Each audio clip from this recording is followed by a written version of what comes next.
podcast really be a hit up. Like, really, like, yeah, I can but when you're really doing it, and then you listen to people that's doing it, it's just like it's a little different.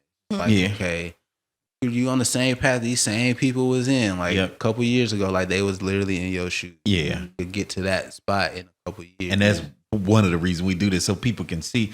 Because when it's not close to you, it seems so far. Exactly. Like Bill Gates and Elon Musk, all those, it just seems so far away from where the average person is.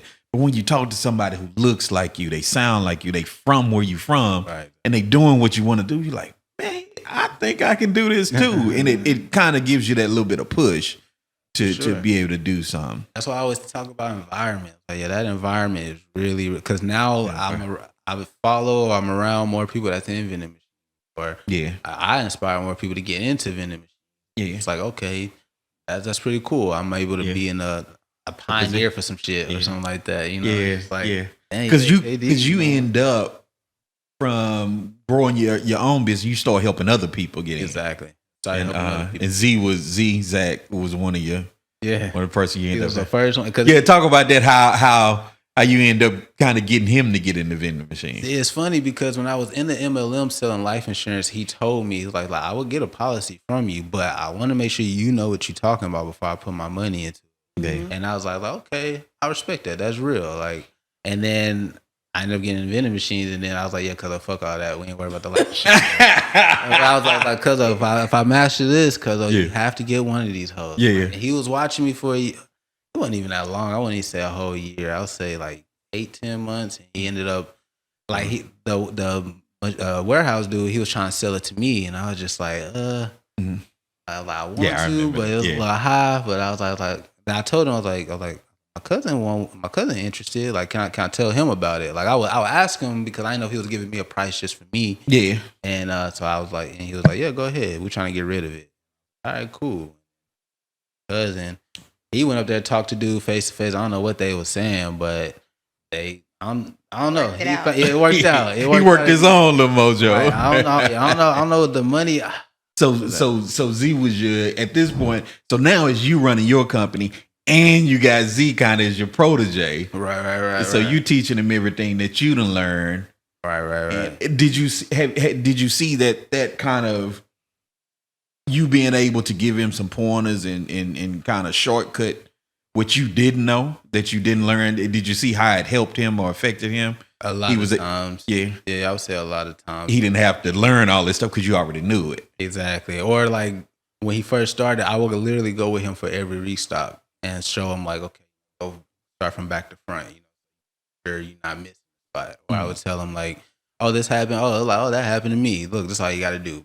Boom. Yeah. It's all good. So yeah, I would say, or I would have him come with me to my machines and help me restock too, and I'll show him the differences and be like, hey, so you load these drinks like this, like, and you load it this way, so it drops. Yeah, it won't get stuck. You know, it's different things like that. That like, you done learn. Yeah, exactly. Or like reading the manuals, and like if you read the manual, it'll tell you, from the Rudy to the Tootie, everything about this machine.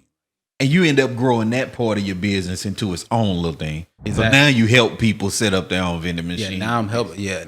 You'll help them get the machines, the location. Right. Help them get the machine. I'll even go to Sam's with them and, show them how to. Yeah, like, bro, get these products. Right. I'm like, look at these 1 ounces. You don't want 1 ounce. These are little ass bags. These are the big boxes. You need these big ones. I'll be like, these ain't going to fit. You got to take the spiral out, turn it a certain way, put it back in so it's halfway out. Yeah. So, yeah, different things like that, just teaching them everything I know. I will even print out a manual for them. Like, this is the manual for your type of machine. Like, look at this if you need anything. So do you create SOPs for people starting a business on how to operate their business? Oh, yes. So, I would say, I would tell them, like, having a number on the machine. Like, hey, I would tell them, like, get a text-free number. Don't give these people your real number. I messed up with that. It's things like that, like, bro, because they will call you and text you. So get a little text-free number. It's free. It's on the app store. It's like, put that number on the machine.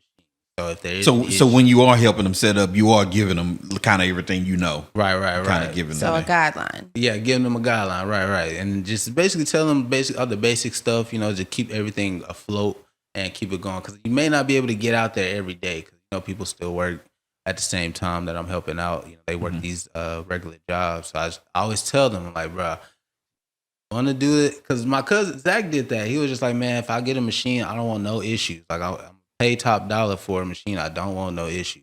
Yeah, he'd rather pay more for a machine versus for, yeah. You know what I'm saying? That's what I'll be telling people. Like, bro, if you ain't, it's your first time. You ain't really got that much time to be handling everything. I would suggest you pay some quality money on a quality machine. So it's worth it in the long run because you having to deal with less issues. Exactly. So it's value in paying more money or paying and getting something right versus kind of squeaking. Right. Depending on your lifestyle, I would say like I would say like me now, I could buy a crappy machine, and fix it up or have the time to really spend.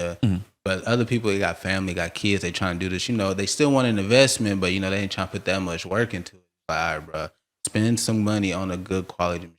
Don't have issues like I'm having to come up here every other day because I can, I don't mind it, but like your lifestyle don't fit that. You might have to rethink something how you want to